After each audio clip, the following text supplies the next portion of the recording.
Classic World of Warcraft is a game that is full of mystery and exploration. A game built in the lost style that encouraged the journey, not necessarily the destination. And with the release of anniversary servers, I finally got to experience that firsthand as I leveled through Classic World of Warcraft for the first time, and eventually culminating in my journey of reaching the final level of 60. Now, let's fast forward 8 months. We are now sadly ending the life cycle of Classic World of Warcraft once again. And although it is bittersweet, do not cry, my friends, because after Classic comes for many the best expansion that World of Warcraft has ever seen. Welcome, my friends, to my journey into the Outlands. Last time, our story saw us rise to glory as a lowly orc warrior. This time, however, we're leaving all of that rage behind, and we're going to be stepping into the plains of Azeroth as the first race that I ever played when I started all those years ago. The mighty Tauren. Every great classic WoW story starts right here at the character creation screen. And any great story obviously needs a great protagonist with a unique name. So everybody, meet my new Tauren shaman, Beefmonths. Now there's something so magical to me about those intro cinematic moments on a new character. You really never know what's going to happen after you end that cinematic, but every moment feels full of possibility. And I think it's that moment that really made me fall in love with the style of old school MMOs in the first place. Beefmonth's journey begins now in the peaceful fields of Mulgore, where green plains and open skies feel worlds apart from the hellish red landscape of Durotar. Like every starter zone, we started off by having to decimate the local wildlife, punish a few coyotes here, take out a few tall striders there.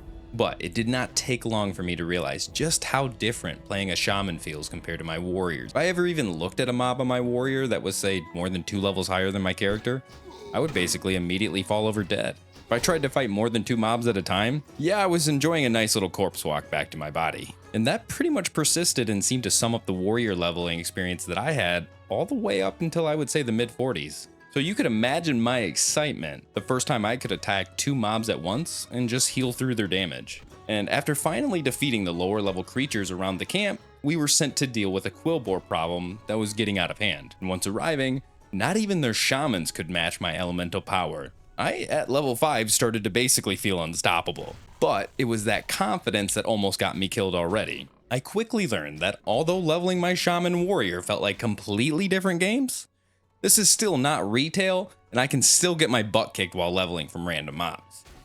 And after narrowly escaping our first death at the hands of those monstrous piggies, it was time to buckle down. I mean, we're only level 5, and things are definitely only going to get tougher from here.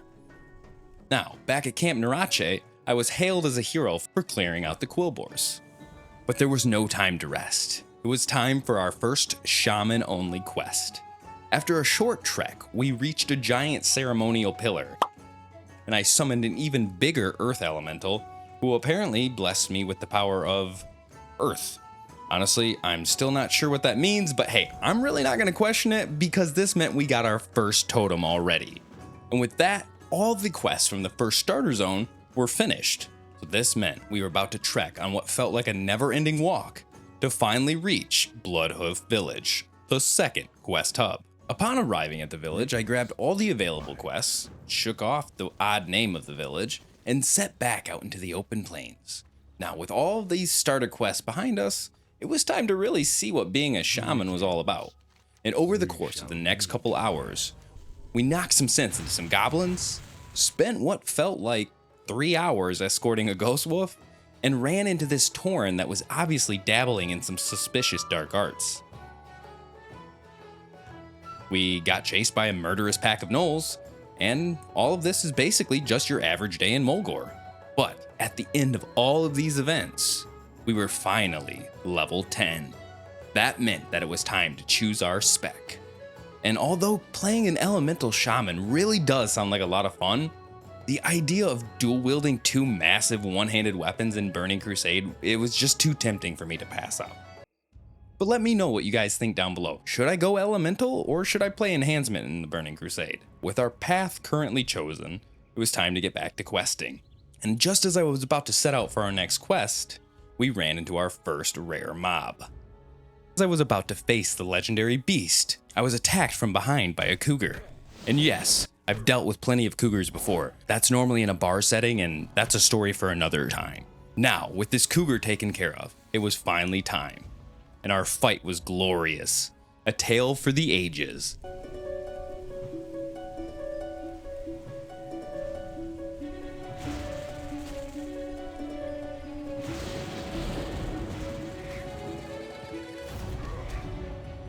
And when the dust had finally cleared and settled, Mazaranche lay defeated, and somehow had a brand new cloak upgrade. Where it was hiding? Your guess is as good as mine. Now, after the fight, let's fast forward a little bit, and we're back at Bloodhoof Village, the new class-specific quests awaiting our return. So, after grabbing the quests and all my new skills, it was time to head out. But apparently, my fame had already started spreading across the plains of Mulgore.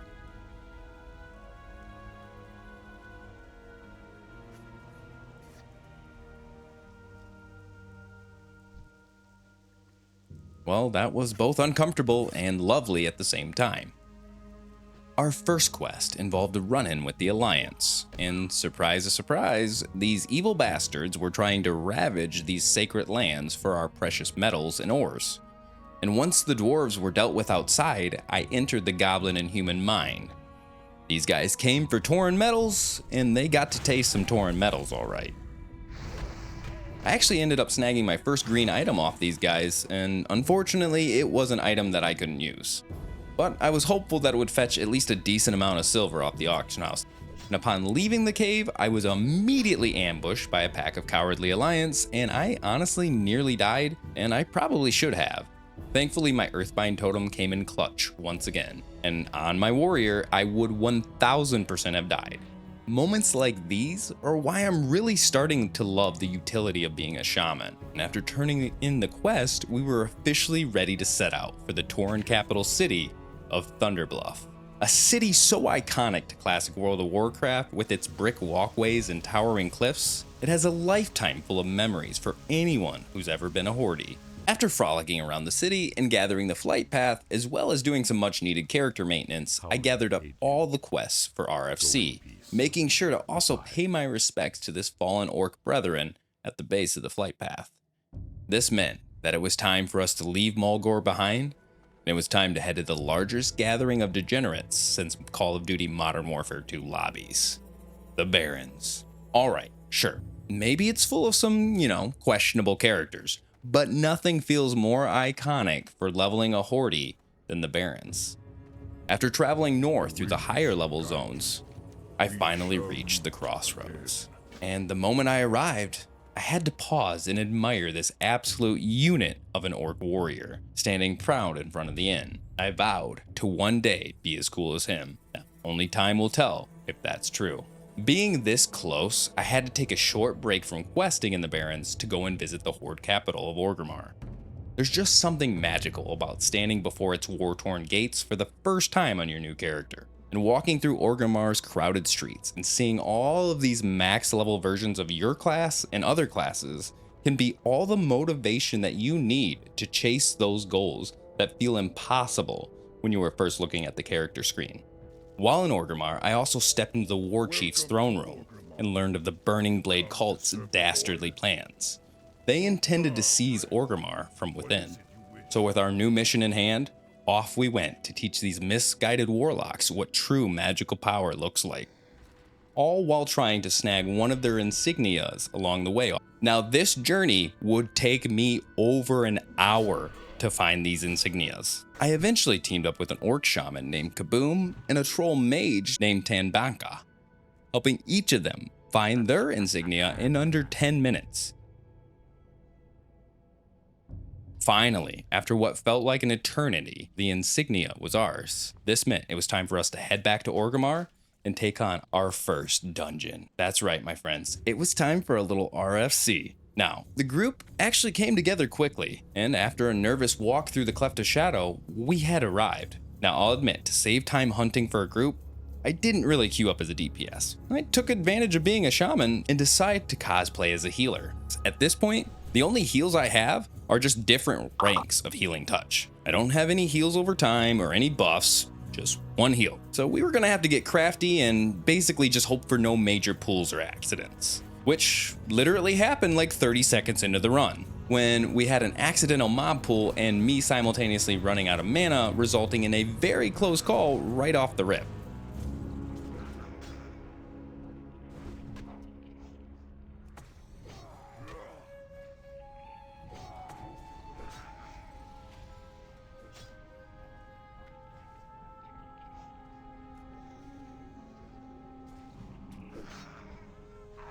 Literally moments later, my big Tauren butt pulled another mob, and I literally didn't even notice it until I had already filled the threat meters with a bunch of healer aggro. Needless to say, I didn't survive that one. So this meant if we were playing hardcore, our official journey would have ended right here. And of course, I'm the only class in the dungeon with a res, so this meant a nice little corpse run back. 5 minutes and a few laughs later, we were back and at the location of the first dungeon quest. Now this quest involved avenging one of our Tauren brothers who was slain by the vicious Trogg, Ogleflint. And I don't really consider this guy much of a boss fight, more so probably just a tougher variant of the version of Troggs that we've defeated up until this point. And although his defeat didn't reward us with any loot, the questline after would reward us with a decent pair of bracers and some really good experience, so everything was worth it. And after his defeat, we ended up fighting deeper into the chasm until we reached a Dreadlord whose bark was actually way worse than his bite. I would say he was definitely stronger than Ogleflint, but the only dangerous part of this whole thing was if you accidentally pulled another mob during the fight.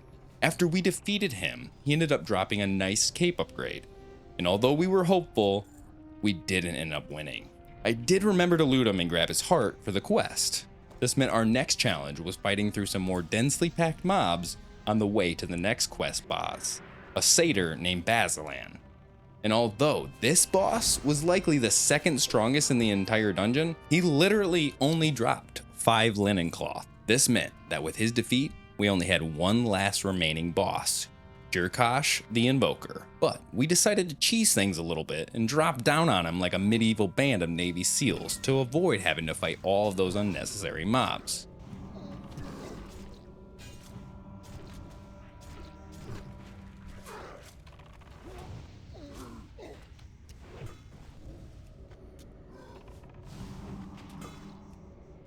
And honestly, within no time, the evil warlock's reign had come to a violent end. This meant that our first dungeon was completed, and we were to be rewarded with a much needed upgrade, the legendary Staff of Orgrimmar.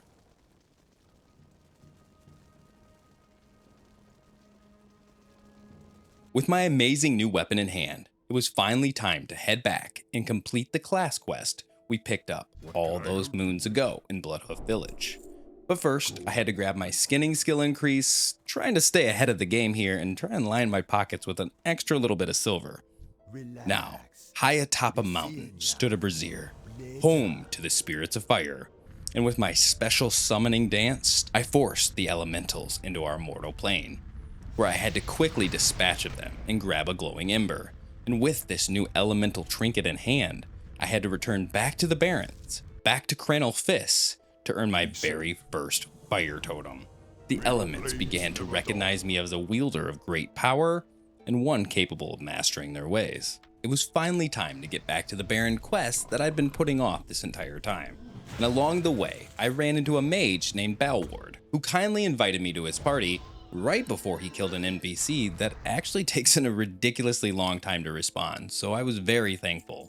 And after thanking him, I went for a swim, wash the stench off my coat, and explore the forgotten pools. After a little bit of enjoying myself in the swimming pools, it was time for some much needed character maintenance back at Thunderbluff. And to my surprise, a day or two later, this poor orc's body is still lying at the base of the flight path. You'd think the guards or somebody would have moved him by now. I mean, he's really starting to stink up the place and he's scaring the newbies out of here.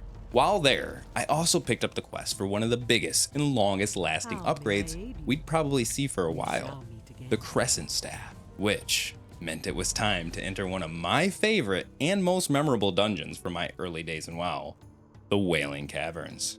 Now, at level 16, we were definitely a bit early for this dungeon, But it didn't take long to assemble a ragtag group of misfits. I knew better than to try and roll as a healer this time around, especially being level 16. I just knew I wasn't going to be able to keep up with the mobs, and luckily I was able to queue as a DPS. Now, the hardest part of this dungeon isn't really the mobs for me. It's not the boss fights. It's trying to figure out where the hell I am and not missing any of these ridiculous jumps. Now, this run ended up being one of the best dungeon runs I've ever done in regards to loot and drops. We even scored this BOE Prospector Axe, a seriously badass two-hander that had our Orc Warrior grinning from ear to ear.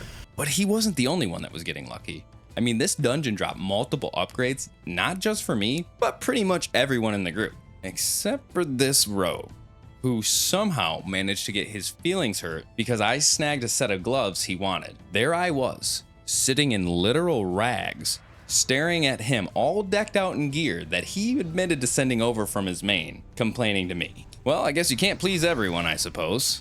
So regardless, we kept pushing forward, cutting down every member of the Fang, until we finally reached Verdan the Ever-Living, a level 21 elite moss giant who can hit your tank for massive damage if you're not careful. Now, thankfully, we managed to take him down without too much of a hassle. And surprisingly, the group was actually up for tackling the escort quest and taking down the optional Murloc boss, Mutinous the Devourer. During the fight, Scribjelly, the troll mage, actually got a pair of white leather shoulders and without a single word, immediately traded them to me for nothing.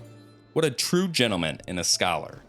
This meant that we had finally received one of the most iconic upgrades to your armor pieces in World of Warcraft, our first set of shoulders. And then, out of nowhere, out of the murky waters, popped the ugliest creature I've come across. Well, besides dwarves, Mutinous the Devourer. The fight went on longer than any of the previous boss fights, but eventually we persevered and we defeated him. He ended up dropping a beastly new blue chest piece upgrade for the same warrior who got the axe earlier, and a nice belt upgrade for the crying rogue. That meant that we had completed the dungeon, and with it finished the quest that unlocked our brand new weapon.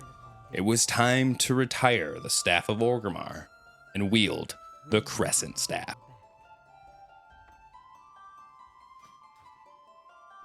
With our new amazing weapon in hand, I figured it was time to run back through the caverns one more time, because it just never feels like you can get enough of the Deviate Hides for the quest in one run through. This second run through of Wailing Caverns wasn't nearly as loot heavy, but it flew by compared to the first. And by the time we finished this second run through, we were already level 19, halfway to level 20. It was time to temporarily leave Barrens behind us for a while and set our sights on the scary peaks of Stone Mountain. And that, my friends, is the perfect stopping point for our first episode back. I can't tell you how hyped I am for the release of Burning Crusade. I've missed you all so much, and it feels amazing to be back in the lands of Azeroth. And hey, while we're back on YouTube, I wanted to let you guys know I'll also be streaming every week over on Twitch, and maybe even dual streaming here on YouTube. I'll put the links down below in the description, so make sure to swing by, drop a follow, and come hang out, and I can't wait to see you all there. So everybody, this is Deadmans, and I'll see you all in the next video.